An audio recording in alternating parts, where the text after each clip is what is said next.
9장 1절로 15절 말씀 우리 한 절씩 교독하시고 마지막 15절은 함께 읽겠습니다. 제가 먼저 읽습니다.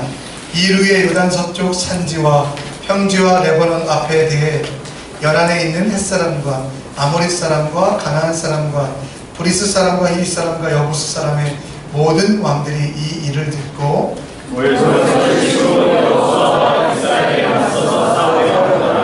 기브온 주민들이 여호수아가 여리고와 아이에게 행한 일을 듣고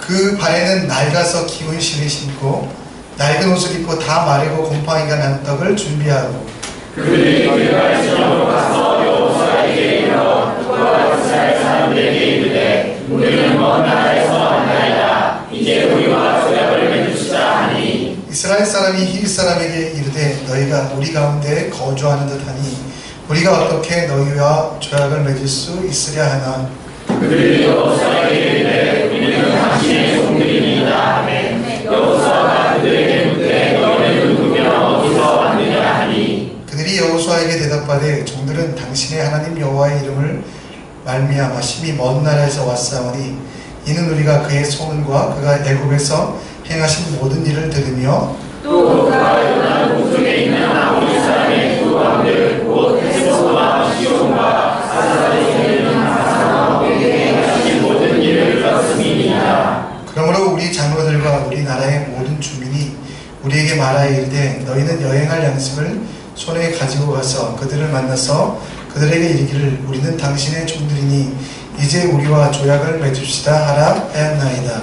우리는 이 떡을 우리가 당신들에게로 오르고 떠나던 날에 우리의 집에서 아직도 뜨거운 것을 양식으로 가지고 왔으나 보소서 이제 말라고 곰팡이가 났으며 또 우리가 포도주를 담은 이 가죽 부대도 새 것이었으나 찢어지게 되었음에 우리의 이 옷과 신도 여행이 매우 길었으므로 낡아졌나이다 한지라. 우리가 우리의 양식을 취하고는 어떻게 할지를 여호와께 묻지 아니하고 함께 읽습니다. 여호수아가 그들과 같이 하여 그들을 살리려 조약을 내고 내 종족자들이 그들에게 맹세하였다. 아멘. 오늘 썩은 떡에 속지 말자라는 제목을 가지고 함께 말씀을 나누려고 합니다. 제가 한국에 있을 때 전화가 와서 전화를 받았습니다. 어떤 어르신이셨는데요, 노인이셨는데 그분이 제가 전화를 받자마자 대뜸 그거 누구요? 라고 하셔가지고 제가 모르는 목소리여가지고 누구세요? 라고 되물었습니다. 그분이 화를 내면서 누구를 바꾸라고 막 그러시는 거예요. 그래서 그런 분 안 계시다고 했더니 그분이 거기 번호가 몇 번이에요. 그래서 제가 813-1607입니다 라고 하자 그 어르신께서 막 화를 내시는 거예요. 자기가 번호를 틀렸는데 네가 그 전화를 왜 받았냐, 그게 돈 나가게 했다고. 할아버지께 제가 정중하게 사과를 드렸어요. 할아버지 다음부터는 안 받을 테니까 전화번호 잘 걸어주세요. 그래서 저는 여러분 그 사건을 경험하면서 사람들이 자기 기준에 따라서 생각하는구나, 나는 항상 맞고 남은 항상 틀리다라고 생각하는 것, 그런 모습을 잠시나마 볼 수 있었습니다. 여러분의 삶에서 여러분의 삶의 기준은 무엇입니까? 여러분의 판단의 기준, 여러분의 가치 결정의 조건은 무엇입니까? 혹시 내가 되고 내 자신이 되어가고 있지 않습니까?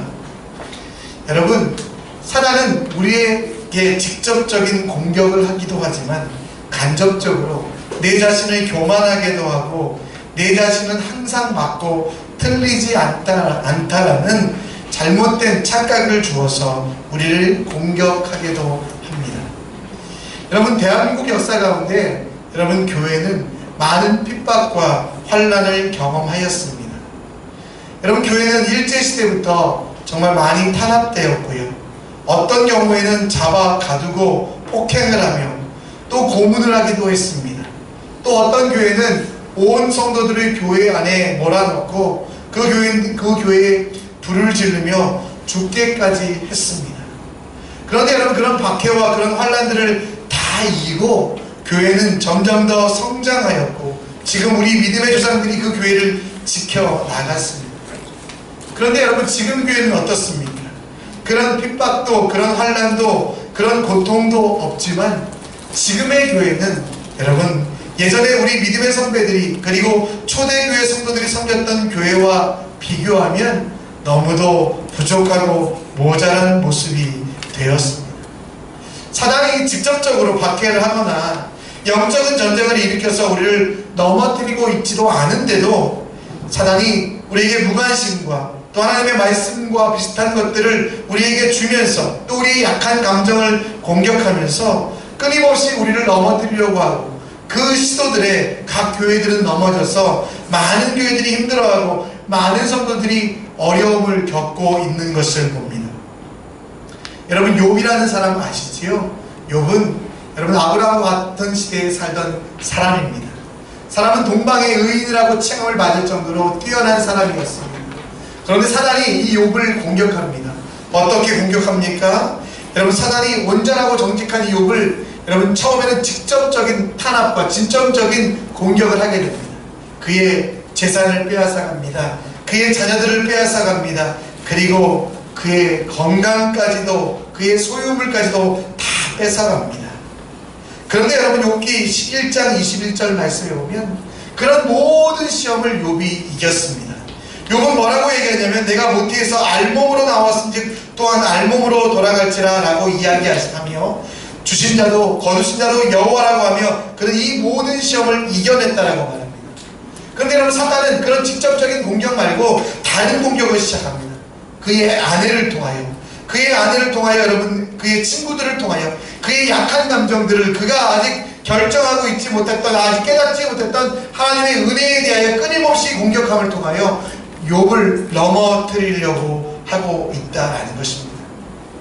그것과 마찬가지로 여러분, 여호수아에게도, 이스라엘 백성들에게도 그런 직접적인 박해와 공격들도 있었습니다. 오늘 여호수아 9장 1절 2절 말씀에 보면 많은 백성들이 모였어요. 2절 말씀에 특히 보면 여러분, 일심으로 여호수아 이스라엘에게 맞서 싸우려 하는 사람들, 직접적인 탄압과 직접적인 공격들과 영적인 전쟁들이 일으키는 사단의 방법이 있다면, 여러분 3절 이후로는 어떤 내용이 나오냐면, 여러분 싸움에 능한 여호수아에게 싸움을 걸지 아니하고 여호수아의 약한 감정, 그리고 그에게 있는 측은지심을 이용해서 하나님의 뜻과 계획을 꺾으려고 하는 그런 시도들이 시작되게 됩니다. 기브온이라고 하는, 여러분 그들은 예루살렘에서 북쪽에 살던 작은 민족들이었습니다.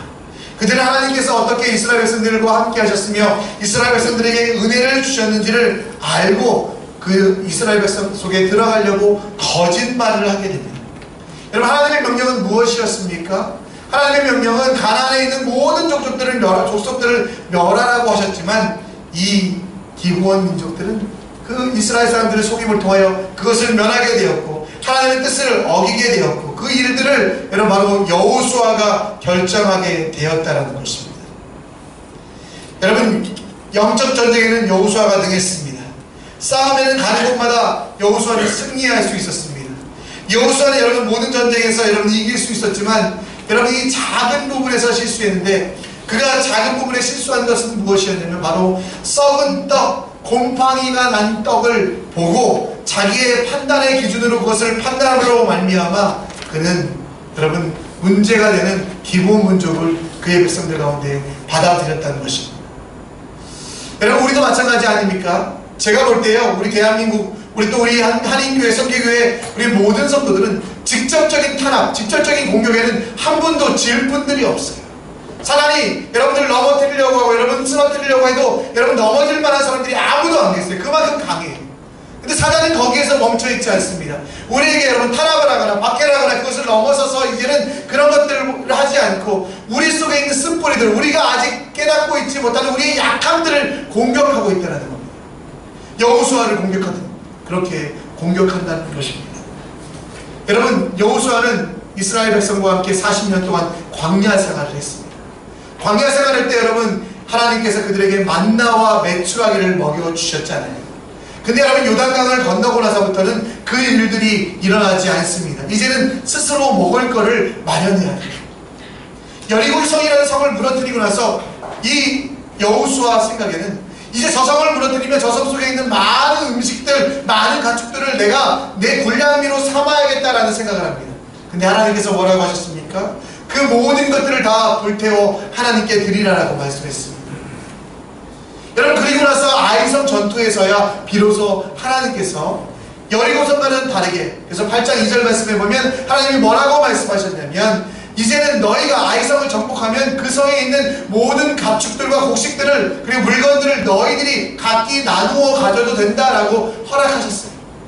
그래서 여러분, 작은 양의, 아주 작은 양의 군량미는 그들에게 있었지만 항상 여호수아의 머릿속에, 여호수아 생각 속에는 뭐가 있었냐면, 이스라엘 백성들이 한 250만 명이나 되는 이 사람들을 어떻게 먹여 살릴까, 이 사람들을 어떻게 할까, 어떻게 대우할까, 어떻게 정말 살릴까 하는 근심과 걱정이 그 앞에 있었습니다. 여러분, 그 근심과 걱정의 결과가 무엇입니까? 기브온 사람들이 가지고 온 게 뭡니까? 많은 음식입니까? 맛있는 음식입니까? 아니에요. 여러분, 오늘 말씀해 보면 썩은 떡, 곰팡이가 핀 떡을 가져왔다고 합니다. 근데 여러분, 그 썩은 떡을 가져왔어도 여러분, 평소 같으면 판단하고 평소 같으면 아니라고 말할 여러분, 그 여호수아가 자기 속에 있는 근심, 어떻게 먹을까, 어떻게 입을까 되는 그 근심 때문에 그 썩은 떡이 자기에게 만족이 되게 하려고 그 썩은 떡을 받아들이게 됩니다. 여러분 읽으셨던 14절 말씀에 바로 그 내용이 나오거든요. 여러분, 무리가 그들의 양식을 취하고, 여러분, 그들의 양식이 무엇입니까? 군량미를 쓸 수 있는 좋은 양식입니까? 아니에요. 사람들이 먹을 수 없는, 아니 먹으면 배탈이 나는 여러분 그런 음식인데, 그런 음식을 갖다 준다고 받아들이는, 그게 바로 여러분 여호수아의 지금 태도. 그게 왜 그러냐면, 그에게 여러분 약함이 있었는데 그 약함은 무엇이었냐면, 무엇을 먹을까, 어떻게 살까에 대한 고민이 그에게 있었기 때문입니다. 여러분, 여호수아가 어떤 사람이었습니까? 그는 여러분, 이스라엘이 출애굽 이후에 첫 번째로 정탐꾼을 보낼 때 12명 중에 한 명이었어요. 40일 동안 여러분 가나안 땅을 정탐하며 그곳에 어떤 민족이 어디 사는지, 그 민족들의 특징은 무엇인지 다 보고 여러분 보고한 사람이에요. 그래서 여러분, 이 가나안 사람들이 여러분 이 여호수아를 속인다는 것은 불가능했어요. 근데 여러분, 여호수아가 왜 속아서 그들에게 받아들였냐, 기브온 사람들을 받아들였냐, 그 썩은 떡을 여러분 자기의 것으로 받아들였냐 하면, 바로 그 속에 여러분 고민, 무엇을 먹을까, 무엇을 입을까 하는 고민, 가장 약한 그 고민이 있었기 때문에 여러분, 그 현실을 현실로 바라보지 못하고, 그 상황을 상황대로 바라보지 못하고 그냥 그렇게 있었다라는 것입니다. 여러분 앞에서도 사단은 썩은 떡을 내밉니다. 여러분 앞에서도 사단은 끊임없이 썩은 떡을 내밀며 이것을 받아달라고 합니다. 평소 같으면 우리가 사단아 물러가라 하겠지만, 우리 속에 여러분 근심과 걱정, 연약함이 있게 되면 그것을 나도 모르게 쥐도처럼 덥석 물게 된다라는 것입니다. 요즘 저희 집에 썩은 떡은 공항 가는 길이라는 드라마입니다. 저희 아내가 그걸 보고 나면 항상 불평을 시작해요. 평소에는 감사와 만족이 있는데, 그 드라마 보면 거기 나오는 탤런트가 잘생겼는데 그걸 보면 자기 속에 없는 세 가지가 보인다고. 그게 뭐가 없냐 그랬더니, 첫 번째는 옷장에 옷이 없어, 김하늘처럼 예뻐지고 싶은데 그렇다고. 두 번째는 남편의 사랑이 없다고, 저 정말 사랑하는데 이재훈처럼 사랑의 말을 하지 않는다고. 세 번째는 여러분 그 삶의 판단에 대한 근거가 없으시다. 정말 이렇게 아름다운 사람들이 사랑하고 이렇게 하니까 이게 옳은 건지 그른 건지 모르겠다고 하는 이야기를 합니다. 썩은 떡을 좀 빨리 치워야 되겠어요. 여러분, 저희 집에 썩은 떡은 공항 가는 길이지만 여러분 앞에는 무엇입니까? 여러분, 예수님께서 그래서 여러분 끊임없이 우리에게 이야기합니다. 마태복음 6장 말씀을 보면 여러분, 무엇을 먹을까, 무엇을 입을까, 이 걱정들이 정말 여러분 작은 걱정이지만, 별거 아닌 것 같지만, 모든 사람들이 하고 있지만, 이 걱정 속에 숨겨진 진짜는 뭐냐면 하나님과 재물을 동시에 섬기고 있는 모습입니다. 이 말은 그냥 근심과 걱정이 있다는 말이 아니라 하나님과 재물을 동시에 섬기고 있었다. 그래서 여호수아는 여러분 썩은 떡을 덥석 집었지만 그렇게 집은 그 손 가운데 잃어버린 건 뭐냐면, 그가 붙잡고 있었던 하나님의 손을 놓쳤습니다. 먹을 수 없는, 곰팡이가 나서 도저히 먹을 수 없는 그 떡을 덥석 물었지만 그가 먹지 못하게 된 것, 그가 더 이상 누리지 못하게 된 건 영원한 생명의 떡 대신 예수 그리스도의 은혜를 누리지 못하게 됐다는 것입니다. 여호수아가 여러분 그 썩은 떡을 베어온 순간 그의 삶에 여러분 기쁨이 찾아온 게 아니라 행복이 찾아온 것이 아니라 그가 갖고 있었던 근심과 걱정들이 다 사라졌던 것이 아니라 오히려 더 큰 근심이 되지 않았습니까? 여러분 우리가 읽지 않았지만 10장에 보면 여러분 기근 때문에 전쟁을 해야 돼요. 사람들이 죽어나갑니다. 사람이 여러분 다치게 됩니다. 그 이유가 뭐냐? 여호수아의 근심과 걱정으로 그가 여러분 옳은 판단 하나님이 원하시는 대로 삼았던 것이 아니라 여러분 썩은 떡을 잡았기 때문입니다. 여러분 가룟 유다는 예수님을 얼마에 팔았습니까? 은 30에 팔았습니다. 그리고 그가 잃은 것은 무엇입니까? 영원한 생명을 놓치고 예수 그리스도와 함께 영원히 하나님 나라에서 왕노릇하는 것을 놓쳤습니다. 여러분 삶 속에 여러분 놓치고 있는 것이 무엇입니까? 여러분이 여러분 썩은 떡을 붙들고 있는 그 순간 여러분들이 놓치고 있는 건 하나님의 은혜라는 것입니다. 제가 여러분 어떤 식당에 가보니까 아미숲이라는 걸 팔더라고요. 아미숲 뭔지 아시죠? 모르세요? 아미숲? 역시. 아미숲, 건지형제 뭔지 알죠? 예, 아미숲은, 제가 발음 나빠서 그런가요? 부대찌개입니다, 부대찌개. A-R-M-Y. 아미숲. 좀 우리 달인도 좀 자주 가시고요. 블루가든도 좀 자주 가셨으면 좋겠어요, 여러분. 거기 가시면 다 있어요, 아미숲. 그 아미숲은 여러분, 그건이 뭔지 아세요, 여러분? 우리 의정부 지역에서 미군 부대가 있습니다. 미군 부대에서 미군들이 먹다가 버린 쓰레기들 속에서 음식을 건져다가 이제 탕을 끓인 게 여러분 부대찌개의 원조라고 합니다. 여러분, 여러분에게 생명의 떡이 가득한데, 여러분에게 여러분 영원한 생명이 가득한데, 여러분들은 지금 무엇을 바라고 있냐면 쓰레기를 여러분 언제 버려질까? 사람들이 쓰레기를 언제 버릴까? 그 쓰레기에만 여러분 초점을 맞추다 보니까 우리 삶에는 기쁨이 없고 우리 삶에는 즐거움이 없다는 것입니다. 쓰레기 같은 것들이 내 전부 나를 지켜줄 거라는 생각. 여호수아는 여러분 그만큼의 군량, 저 사람들이 가지고 온 저 썩은 떡이라도 군량미로 삼아야겠다는 그 생각이 여러분 그들을 받아들이게 됐던 것처럼 우리들도 세상에서 버려지는 쓰레기를 내 생명의 근거로, 내 생명의 이유로 삼고 있는 그런 많은 사람들이 있었다는 것입니다.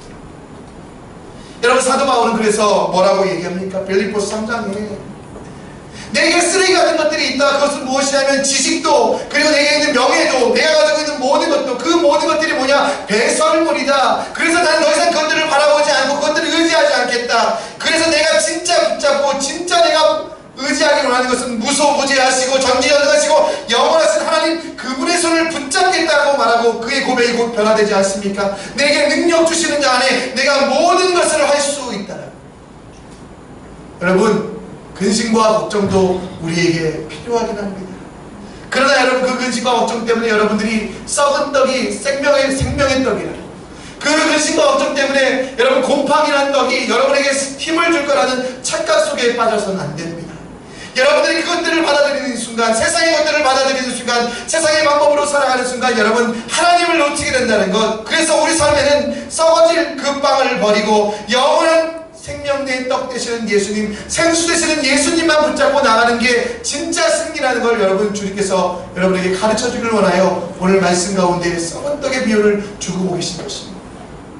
여러분 한번 도전해 보셨으면 좋겠어요. 이번 주 정말 이게 있으면 내가 살 것 같다, 이게 있으면 내 생명이 변화될 것 같다, 내 인생이 변화될 것 같다. 여러분 그런 건 있으시잖아요. 그거 한번 판단해 보세요. 그냥 먹지 마시고요, 그냥 만들하지 마시고 그것이 하나님의 뜻에 맞는가, 하나님이 원하시는 대로인가, 하나님이 기뻐하시는 대로인가 판단해 보시는 여러분들 되시기를 간절히 원합니다. 여러분 우리 여호수아의 삶을 보면 항상 여러분 기도하는 사람이었습니다. 여호수아 1장부터 여러분 하나님께서 말씀하시되 여호수아가 듣고 이것이 반복됩니다. 그리고 여러분 그 말씀과 들음의 반복이 진행될 때 항상 이퀄 결과는 뭐였냐면 승리였습니다. 여러분 그런데 여러분 아이성 전투에서는 여러분 이 여호수아가 실패하게 됩니다. 아이성 전투에서 실패하게 된 두 가지 이유가 뭐냐면 하나는 아간이라는 사람, 우리 지난주에 살펴봤잖아요. 아간이라는 사람의 범죄 때문에, 또 한 가지는 뭐냐면 여호수아가 놓치고 있는 것이 있었습니다. 여러분 그 아이성 전투에서 여호수아는 최고의 작전을 발휘했습니다. 정탐꾼을 보냈고요, 그 적의 현황들, 적의 상황들을 알았습니다. 그리고 여러분 적의 상황들을 알고 와서 어떻게 했습니까? 적군들을 물리칠 만큼의 합당한 사람들을 파견했어요. 근데 결과가 어떻게 됐냐? 결과가 어떻게 됐냐면 여러분 그 결과는 바로 전쟁에서 패배하게 되고 36명이라는 사람이 죽게 됩니다. 그게 여러분 여호수아서 8장 3-4절에 나오는데요. 여호수아서 8장 3-4절에 보면 여러분 중간에 빠진 게 하나 있어요. 이전에 여호수아의 삶의 패턴에서는 빠진 게 하나 있어요. 뭐냐면 바로 기도가 빠졌어요. 여러분 저 중간에 보면 이렇게 가루가 있고 이 물음표 있잖아요. 성경에 보면 안 나옵니다. 여러분 제가 넣은 거예요. 뭐냐면 저 물음표에 빠진 게 뭐였냐면 평소 같았으면 여호수아 같았으면 그들을 그리로 보내어 수고하지 마옵소서라고 정탐꾼들이 보고하면 여호수아가 하나님께 물었고 하나님이 가라 하셨을 때 백성 중에 3천을 그리로 보내고 였을 텐데 여러분 그 가라 물을 때 묵고가 빠지고 여호수아는 여러분 그렇게 하지 않았습니다. 항상 여러분 여리고성에 갈 때도 하나님께 묵고 갔던 그 사람 여호수아 2장 2절 말씀에 보도 여호와께서 여호수아에게 이르시되 그 이르시되를 듣고 행동했던 여호수아가 여러분 이 아이성 전투에서는 여러분 듣지 않고 갔습니다. 그리고 이 기브온 사람들을 받아들이는 일에 있어서도 여러분 듣지 않고 했다는 거죠. 우리 14절 말씀을 다시 한번 보겠습니다. 여러분 무리가 그들의 양식을 취하고 어떻게 할지를 여호와께 묻지 아니하고 여호와께 묻지 아니하고 하는 것이 여러분 여호수아에게 가장 큰 실수였다라는 것입니다. 여러분 기브온 민족 받아들이는 건 사실 큰 일은 아닙니다. 많은 사람도 아니었고요 뛰어난 사람들도 아니었기 때문에 여러분 이스라엘에게 들어와서 여러분 노예로 살았던 사람들이기 때문에 그렇게 뛰어난 사람들이 아니었습니다. 근데 여러분 여호수아 삶에는 항상 패턴이 무엇이었냐면 하나님께 묻고 듣고 하는 것인데 그것을 놓쳐버리니까 여러분 이런 큰 실수를 하게 됩니다. 여러분 여호수아의 그 모습을 보면 우리는 하나님께 기도하지 않아도 될 일은 없다라는 것 아무리 작고 소중한 정말 사소한 일이지만 여러분 전쟁같이 큰 일뿐만 기도하는 것이 아니라 작은 일에도 우리가 기도해야 된다는 것 잠시간의 기도보다 능력이 있는 사람의 능력이 있는 것은 없으며 또 하나님께 간구하지 않아도 되는 일은 없음을 우리는 보게 됩니다. 여러분 기도하여 해결하지 못할 일도 없지만 기도하지 않아도 될 일은 없다는 것입니다. 여러분 기도는 우리 영혼의 호흡입니다. 기도는 우리가 해도 되고 안 해도 되는 선택이 아니라 우리의 필수인데 여러분 혹시 여러분들이 행할 때 여러분들이 나갈 때 얼마나 기도하고 얼마나 주님을 바라보고 나아가고 있습니까? 삶의 작은 일이라도 삶의 한숨이라도 정말 주님께 기도하고 결정하고 있습니까? 아니면 내 생각대로 내 마음대로 내 판단대로 하고 있습니까? 여러분 어떤 자매는 제가 말씀드렸잖아요. 지난번에 한번 짜장면집에 가면 고민이 됐더래요. 하나님 짜장면을 먹을까요? 짬뽕을 먹을까요? 하나님 그 음성을 들으시고 짬짜면을 만들어 주셨더래요. 그게 자기 기도 제목이라고 이렇게 응답이라고 말할 정도로 여러분 그런 자매들이 있어요. 어떻게 보면 어리석어 보여요. 뭐 하나 먹는 것 그렇게 기도하는 것 뭐 하나 먹는 것 지가 먹고 싶은 거 먹으면 되지 뭘 그렇게 결정하냐 아니면 옆 사람 거 뺏어 먹으면 되지 왜 그렇게 생각하느냐 이렇게 얘기할 수도 있지만 여러분 그게 우리 삶의 태도가 돼야 돼요. 하루에 우리 인간들은 8만 번의 결정을 한다고 합니다. 작게는 여러분 우리가 모르게 왼발을 먼저 내밀까 오른발을 내밀까부터 시작하는 그 8만 번의 결정 그때마다 우리가 기도할 수는 없지만 여러분 정말 우리가 해야 되는 많은 일들 우리 입술에서 말이 나가기 전에 우리가 정말 무엇을 결정하고 판단하기 전에 주님을 바라보고 주님의 일들을 이루는 그 기도가 우리의 삶을 만들어가지 않습니까? 근데 우리는 여러분 그 기도를 하고 있습니까? 아니면 쉬고 있습니까? 여호수아처럼 기도하지 아니하고 하나님께 묻지 아니하고 모든 일을 하고 있지 않습니까? 하나님께 묻지 아니하고 우리가 결정하고 판단하고 있지 않습니까? 하나님께 묻고 기다리는 시간이 지나서 우리 마음의 조급함 때문에 그냥 내가 결정하고 있는 모든 결정들은 그 결정의 끝이 온전할 수 없으며 그 결정의 끝에 여러분 더 큰 재앙이 찾아옴을 우리는 알아야만 한다는 것입니다. 저희 아이들에게 제가 경제교육을 시키려고 2만 원을 주면서 주식을 해봐라 했더니 내가 주식을 사더라고요. 행남자기를 사가지고 3,800원에 샀대요. 그래서 왜 이걸 행남자기를 샀냐 그랬더니 자기가 기도를 해보니까 9월달 10월달에는 이제 결혼하는 사람들이 많고 결혼하려면 혼수를 준비해야 된다. 지금은 이 행남자기가 무릎 정도니까 자기가 어깨에서 팔겠다고 이런 얘기를 합니다. 근데 이 아이가 이제 살 때는 정말 기도하면서 사가지고 잘 샀어요. 그래서 3,800원에 샀는데 이게 갑자기 오르기 시작하더니 9,000원까지 올라가는 거예요. 근데 얘가 팔았어야 되는데 거기서 기도를 안 한 거예요. 하나님 팔까요 말까요 기도를 안 한 거예요. 안 팔았어요. 지금 2,000 몇백 원 됐고요. 여러분 작은 부분이지만 여러분 하나님께서 여러분 때마다 일마다 여러분에게 그런 작은 것 같죠. 3,000 몇백 원짜리 사는 것 하나라도 묻기를 원하고 계세요. 왜? 하나님은 여러분과 대화하고 싶고 여러분과 함께하고 싶고 또 여러분에게 하나님의 자녀로 삼아주셨고 새로운 책임을 주신 게 뭐냐면 그게 바로 기도기 때문에 하나님의 이름을 부르고 하나님 내가 어떻게 할까요? 무엇을 할까요? 왜 살아야 될까요? 묻고 구하는 게 하나님께서 주시는 우리에게 특권일 뿐만 아니라 우리의 의무가 되기 때문입니다. 사무엘은 여러분 사무엘상 12장에 뭐라고 얘기합니까? 그가 하나님 앞에서 그의 백성을 위하여 기도하는 죄를 기도하기를 멈추는 죄, 기도하지 않는 죄라고 이야기할 정도로 기도에 대하여 강조합니다. 여러분 다니엘은 어떻습니까? 다니엘서 6장 말씀에 보면 여러분 다니엘은 예수 믿는 것 위에 하나님 믿는 것 위에 하나님께 기도하는 것 위에 어떤 틈도 찾을 수 없었기 때문에 그는 하루에 3번 기도했습니다. 그 기도하는 모습 때문에 여러분 그는 죽음을 당하게 됩니다. 사자굴에 빠지게 됩니다. 그럼에도 불구하고 그는 놓칠 수 없었어요. 왜? 기도가 그 어떤 것보다 중요하기 때문에 기도가 그 왕의 명령보다 더 소중했기 때문에 하나님의 음성을 듣고 내가 걸어가는 길이 하나님의 뜻에 맞는지 하나님이 바라는 길이신지 교훈과 책망을 얻기 위해 가장 중요한 게 기도이기 때문에 죽음을 앞두고라도 여러분 다니엘은 하루 3번씩 끊임없이 기도했습니다. 사도 바울은 우리에게 뭐라고 얘기합니까? 항상 기뻐하라 쉬지 말고 기도하라 범사에도 감사하라. 이 3번이나 반복하며 계속해서 무시로 여러분 끝까지 기도하라고 하신 말씀의 이유가 뭐냐면 기도는 우리의 특권일 뿐만 아니라 여러분 바로 하나님이 주시는 가장 큰 우리에게 의무이기 때문에 여러분들이 눈 뜨면서 시작해야 되고 눈 감을 때까지 여러분 기도하는 게 여러분의 의무가 되어야 되는데 우리는 이것을 놓쳐가고 있다는 거죠. 최근 기독교 문화 가운데 이상한 문화가 생겼습니다. 그 문화는 뭐냐면 교회에서 정말 뭔가를 부탁하면 성가대 해주세요, 교사 해주세요, 아니면 우리 순장을 해주세요, 우리 목자가 되어주세요. 이러면 갑자기 이분들이 기도를 시작하시는 거예요. 기도해보고요. 이상해요. 그래서 요즘 기독교에서는 기도해보고요가 정중하게 거절하는 의사 표현으로 쓰이고 있습니다.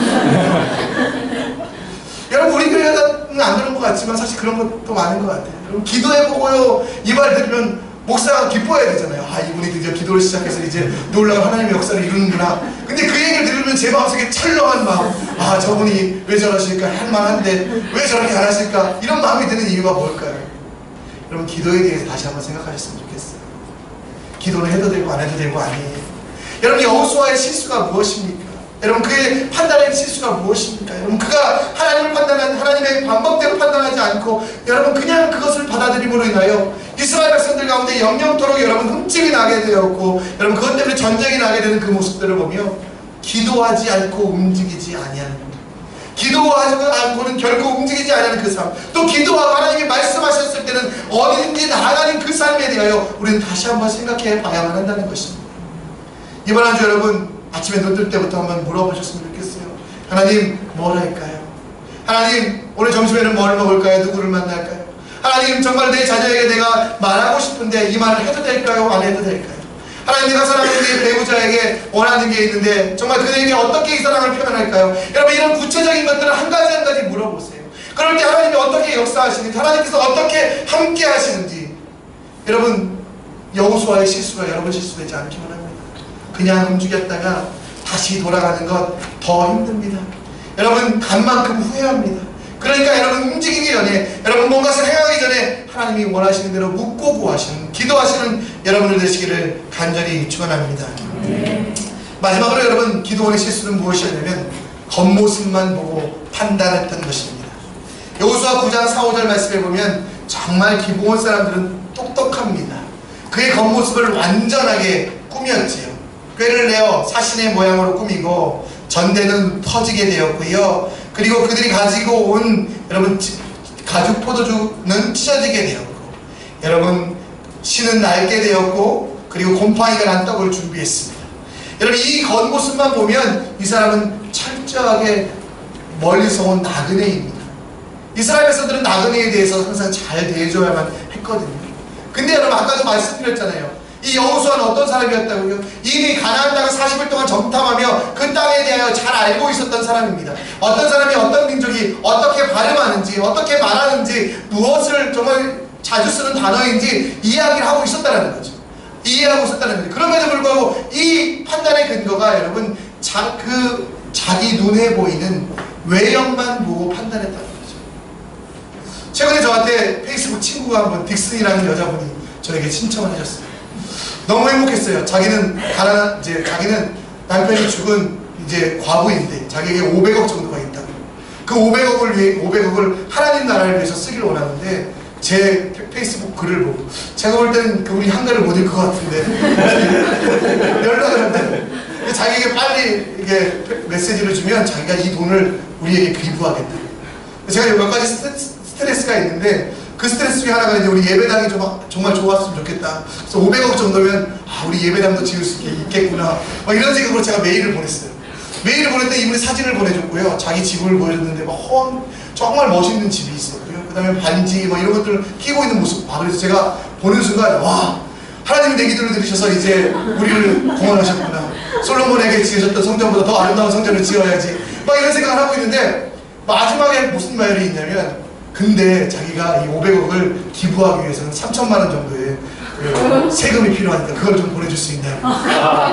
그때 알았어요 제가. 사기구나. 여러분 당하지 마세요. 딕슨이라고 무조건 거부하세요. 여러분 외형을 보면, 겉으로 보면, 사진을 보면 진짜 같더라고요. 여러분 외형을 보고 판단해보니까 진짜 같더라고요. 근데 여러분 우리 대부분이 사람들의 외형을 봅니다.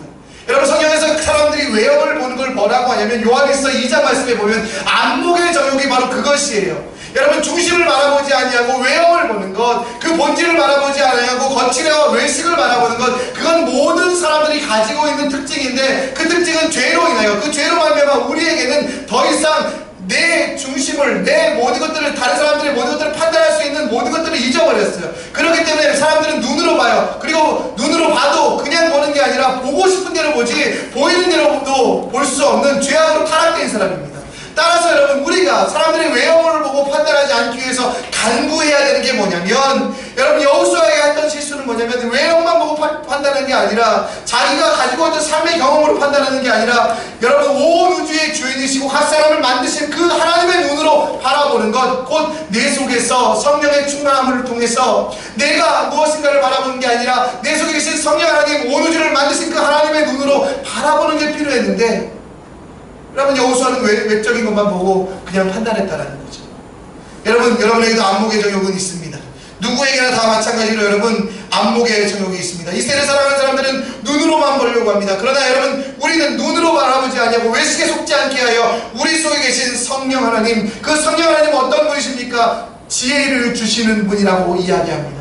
그래서 야고보서 1장 5절에 우리에게 약속하신 것이 무엇이에요? 여러분들에게 지혜가 부족하거든 하나님께 구하라. 그리하면 꾸짖지 아니하고 하나님께서 주시고 채우신다고 약속하신 그 지혜를 간구하는 게 우리의 일상이 되어야 되는데 우리는 여러분 그 지혜에 대하여 생각하지 아니하고 그 지혜에 대하여 바라보지 않고 있다는 것입니다.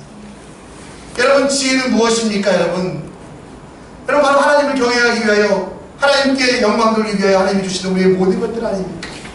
결국은 여러분 우리 판단의 근거는 내 눈에 보이는 대로, 내 눈에 뜨이는 대로가 아니라 내가 하나님께 영광을 돌리고 있느냐, 하나님께서 나의 삶을 기뻐하고 있느냐, 이걸 봐야 되는데 여러분 이걸 놓치고 우리는 우리의 눈으로 외식에만 소고하고 있다라는 것입니다. 여러분 속지 마십시오. 외적인 것에만, 겉모습에만 속지 마십시오. 우리 마음이 중요하고 우리 하나님의 일들을 바라보는 것은 내가 바라볼 수 없게 내 속에 계신 성령 하나님 바라볼 수 있도록 주님께 드려야만 합니다. 저희 이모님은 어렸을 때부터 예수를 잘 믿으셨어요. 이모님의 꿈은 단 한 가지였어요. 뭐냐면 예수 잘 믿는 남자랑 결혼하는 거예요. 그래서 저희 이모부가요 항상 성경책을 들고 다니셨거든요. 근데 성경책을 들고 다니셨는데 읽지를 않으셨어요. 한번 지금까지. 제가 10년 전에 드린 성경책 이번에 갔더니 저한테 꺼내놓으시면서 이거 너 가져가라. 왜 그러냐 했더니 자기 안 본다고. 근데 여러분 그 이모가 왜 그 이모부랑 결혼했냐면 단지 한 가지, 성경책을 들고 다닌다는 이유. 제가 목사라는 이유로 굉장히 큰 고통을 받습니다. 이모부가 속썩일 때마다 술 드시고 이렇게 주사를 부리실 때마다 저한테 전화가 와요. 하나님은 왜 나를 이렇게 시험하시니? 나는 이모부가 예수님 잘 믿는 줄 알고 결혼했는데 왜 이렇게 되니? 그 하나님의 뜻이 무엇인지 알려달라고. 제가 막 화가 나가지고, 화가 날 정도로 이모가 막 뭐라 그러면 제가 이모가 좋아서 결혼했지 내가 좋아서 결혼했는데 그러면 막 또 카톡이 와요. 이혼하고 싶다고. 그러면 제가 참다 못해서 이혼하세요. 무슨 목사가 그렇게 얘기하냐고. 사랑이 없다고 막 그러세요. 여러분, 이모의 실수가 뭐예요? 겉모습만 보고 판단하는 거예요. 성경책 들고 다닌다고 여러분? 아니거든요. 여러분들도 여러분 그런 실수들을 많이 할 수가 있어요. 내 눈에 안목의 정욕이 누구나 있기 때문에 그 실수는 누구나 해요. 그렇기 때문에 그 실수를 하지 않기 위해서 무엇을 해야 됩니까? 바로 하나님께 간구해야 된다는 거예요. 여러분, 지혜가 부족하면 지혜를 달라고 간구해야 돼요. 여러분 앞에 너무나 많은 산들이 있고 넘어설 수 없는 일들이 있어서 나는 너무나 힘들고 어렵다라는 세상의 거짓말들, 여러분의 뇌가 여러분들이 할 수 없다라고 말하고 여러분들이 거룩해질 수 없다고 말하는 그 모든 거짓말들을 이기기 위해서는 내 눈으로 보이는 것을 보는 게 아니라 내 심령 속에 거하시는 성령 하나님, 온 우주를 창조하시고 만물 가운데 계신 그 하나님의 눈으로 봐야 되는데 우리는 그걸 놓치고 있다는 거예요. 그러다 보니 우리 앞에는 산만 보입니다. 우리 앞에는 어두움만 보입니다. 어려움만 보입니다. 여러분, 이번 한 주 우리가 한번 도전해 보셨으면 좋겠어요. 내가 외형적으로 판단하는 것이 아니라 하나님을 바라보며 하나님께서 나와 함께 하심을, 하나님께서 내 역사하심을 바라보며 주의 일들이 일어나가시는 주님의 백성들, 정말 그래서 여러분, 썩은 떡이 있어도 취하지 아니하고 기도하지 아니하고는 움직이지 않고 무엇보다 매 순간 하나님이 원하시는 것이 무엇인지 묻고 구하며 그 기준으로 세상을 바라보시는 여러분들 되실 때 우리의 삶이 얼마나 행복해질지, 우리가 얼마나 큰 일들을 이룰지 기대하시는 여러분의 삶 되시기를 간절히 원합니다. 여호수아가 반면교사가 되었기를 원합니다. 여호수아가 했던 실수 우리 삶에 더 이상 나타나지 아니하도록 우리는 썩은 떡에 속지 아니하고 기도보다 앞서가지 아니하며 외식함에 속지 아니하시는 여러분들 되시기를 간절히 바랍니다.